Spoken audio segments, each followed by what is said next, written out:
Hey everybody, happy Friday. It's Michael Martin.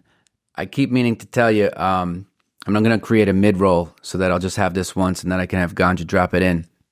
That I give away the audiobook version of the Inner Voice Trading, which you can get for free. Click the link below. It's easy to get. You get the download link and it's probably 400 or 500 megabytes. Not that big of a deal. Also, if anything on the show here has resonated with you, please let me know. You can do that a few ways. You can like and subscribe to the show. You can click the bell, get alerts when new episodes come out, which is largely every day, Monday through Friday anyway. And you can send in comments. I'll try to get to I see them all and I try to,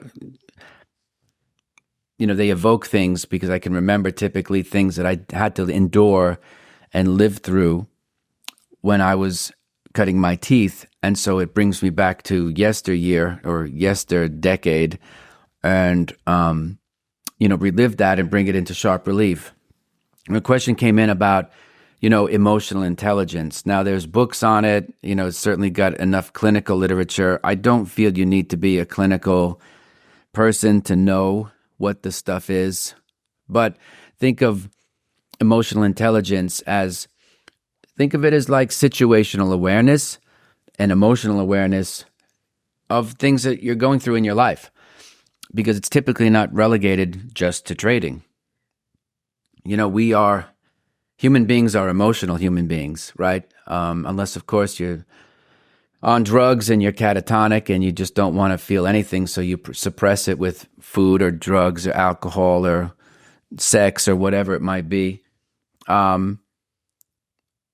But I've spoken about this at length a while back.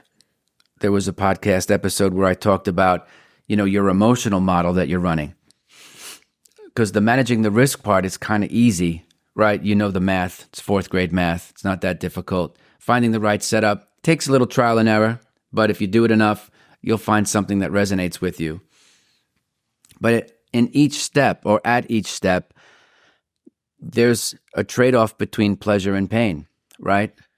There's the quality of the work, there's the quantity of the work. Some people love to work hard so they can find ways to work really, really hard in trading, and that becomes satisfying for them emotionally. Doesn't say anything about profitability, but it feels good to work hard. Why? Because that's what they learned growing up. That's what they saw their parents do. They were hardworking people. So I try to think of it situationally as it relates to trading. Think about whatever and the podcast episode delineated this as better probably than I can do now, is like if you look at your pre-trading work, your preparation, your order entry, you're waiting for those orders to get filled. What happens and how do you feel once the orders are filled and you have risk on and you're managing the risk, you're adjusting stops? Then you get stopped out of a trade, and then there's the whole post-trade feeling. So if you add up all those feelings, you can look at and see your emotional model. What's interesting is that this emotional model might be replicated in other parts of your life. So you can really learn a lot about yourself if you pay attention to how you feel at the various stages of being a trader. And if you want to get crazy with it, start from the minute that you wake up. What do you feel when you wake up? Are you excited or do you have anxiety? And where does that come from, right? So you could spend so much time studying yourself, which is what I recommend, because you can't lose. Things can only get better if you study, right? What gets measured can be improved upon. So if you study your own behavior, I don't think you have to turn into Tim Ferriss, but you could certainly study your behavior around managing risk and what you think. Because when people say what do you think about this? They usually give you an intellectual answer, right? They don't tell you what they're actually thinking. Or better one, I misspoke. How do you feel about X, Y, Z? And they're like, oh, I'm bullish or bearish. Whereas they could have said I'm nervous or I have a lot of risk in that position. So I'm thinking I've got to trim some of the position, take some profits here, maybe hedge using options, this and that. Because feelings, when someone says, how do you feel about something, you should answer about an emotion, not something intellectual. But most people are conditioned to not speak about their emotions. And I think the traders of the future are going to be emotionally intelligent at the nth degree, right? And those types of people who are willing to feel all their feelings can have that type of brutal honesty that people can speak about but might not be able to experience. Because then you get to look at your behavior and where did it come from, right? And then you get to say to yourself, okay, well, why do I feel? Where did I learn that from? Why would I interpret a certain loss as me lacking when it could be just a dumb random event? When you study longer periods of time, you can see patterns, not just in the charts, but in your own behavior, you see? And so that to me is how you could make the most amount of improvement, is by focusing on your behavior and your emotional awareness, your situational awareness, which kind of can include your trading tactics. That to me is the whole rub. And that's pretty much the reason why, we teach that in the consulting, both online and one-on-one, because that's where a trader can make the greatest amount of strides in their behavior, which translates to profitability, right? Because they lose less, they start to make more. It all comes down to why are you doing what you're doing at any given stage. And until you have someone walk you through all of that, and this isn't an advertisement, this comes from the post on the comment from a couple of days ago from Ramanan, and talk about emotional intelligence. Like, to me, that's the whole rub. Once you can figure out who you are as a person, then what falls into place? What's the right asset class, right? What's the right position sizing, right? And what's the time frame? What's your holding period meaning? All of that stuff becomes so much easier if you know what makes you tick. Because I know plenty of people who probably would have made really great traders, but they weren't connected to their behavior, and they started down a path with the wrong asset class and the wrong time frame. And there wasn't any fit. There wasn't any chemistry. So what happens? Well, over time, you're kind of destined for failure, because as you lose money, unless you're going to reload like a gambler, sooner or later, if you keep playing a game of negative expected value, it's predictable that you're going to have total ruin. People slangily say blow up. You just lose. You don't have to blow up, because that doesn't necessarily mean you had one big cataclysmic loss. It could be, losing 1% a day, just by not knowing what you're doing or trying to do something that you have no compatibility with. But the compatibility means you need to have deep understanding on two different things: yourself and the very instrument that you're trying to trade.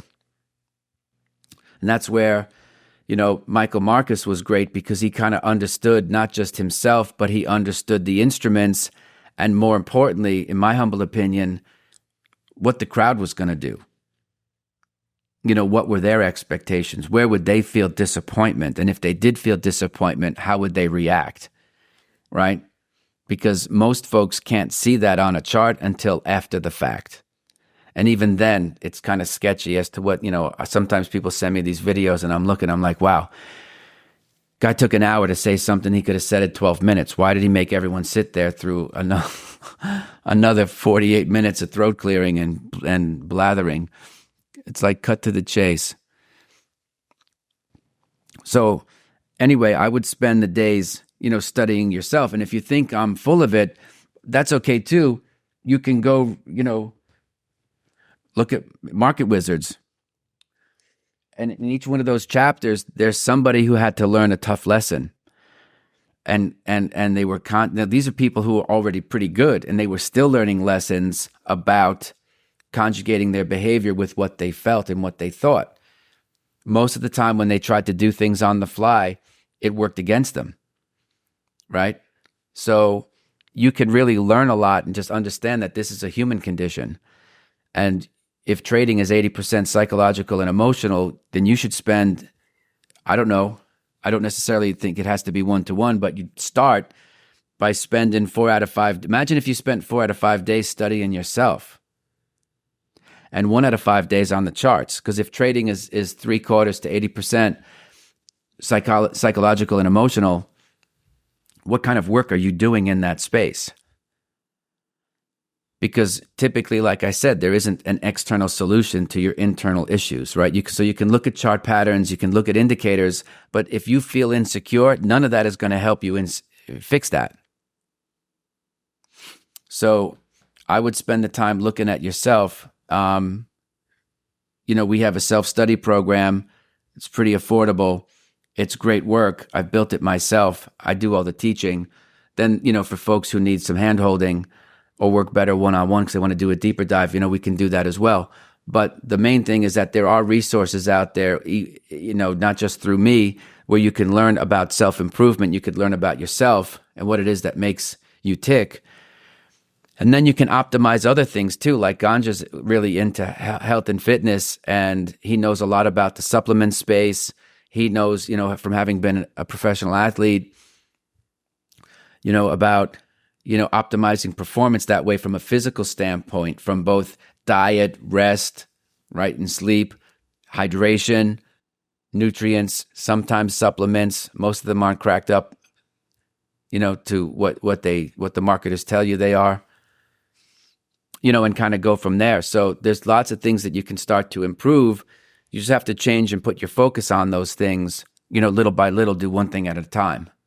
But I think ultimately, if you want to improve, look at your emotional models that you're running, because chances are the one that you're running in your trading might very well be one that you're running in your life. And this way, if you I don't want to say fix, but if you make a tweak and you make an amendment, right, with that particular emotional model, you're going to feel like a lot of my clients felt like that not only did their trading improve, but their lives improved. Why? Well, because the emotional model was really like behavioral software running behind the scenes and everything that they did in their subconscious. And they weren't aware of it because it's hard, unless you start thinking about these things, typically your light bulb doesn't go off, but you learn this behavior over years and years of watching other people repeat their behavior. Then it becomes part of what you saw. Why? Well, because you can witness it. You can see it. You can feel the feelings. You can feel other people's energy. So it gets very, very deep. But in my opinion, the best traders out there are the ones who have the strongest inner voice and are also very, very good at understanding who they are as people and why do they feel what they feel at certain inflection points in their lives and in their days. That's all I want to say about it. We can go on and on about it. If you watch the show enough, you know that that's kind of the topic every day anyway. So go back and take a look and see which of the headlines make sense. I try to write realistic headlines that aren't clickbaity for you. But again, please like and subscribe. The data really helps me come up with stuff that resonates with you. And I think as the channel's going parabolic and the interest is growing, that model of soliciting content from you and getting you to vote on the things that you like really helps us, myself mostly, and Ganja to another degree, come up with things that you really like and that you're willing to sit through. Because the last thing I want to do is create a 2-hour video with something I could have said in 15 minutes. Don't want to waste your time, nor do I want to waste my own time having to record that. So it's kind of like cut right to the chase. Anyway, folks, I hope you had a great week. Hope it was productive and that you have some downtime away from the markets, not even thinking about the markets for several days so that you come back Monday and you be super fresh. I hope you have a great weekend, folks. I'll see you Monday. Okay, everybody, thanks for being here. Please take a minute, like and subscribe to the show. You could also leave a comment. I don't have all the answers, so it's good to get some feedback. Also, if you would like to support the show, check out the links below. You can get the free audiobook of The Inner Voice of Trading, and also information about the course that I teach with Victor Sperandio. Thanks for being here, folks. I'll see you tomorrow.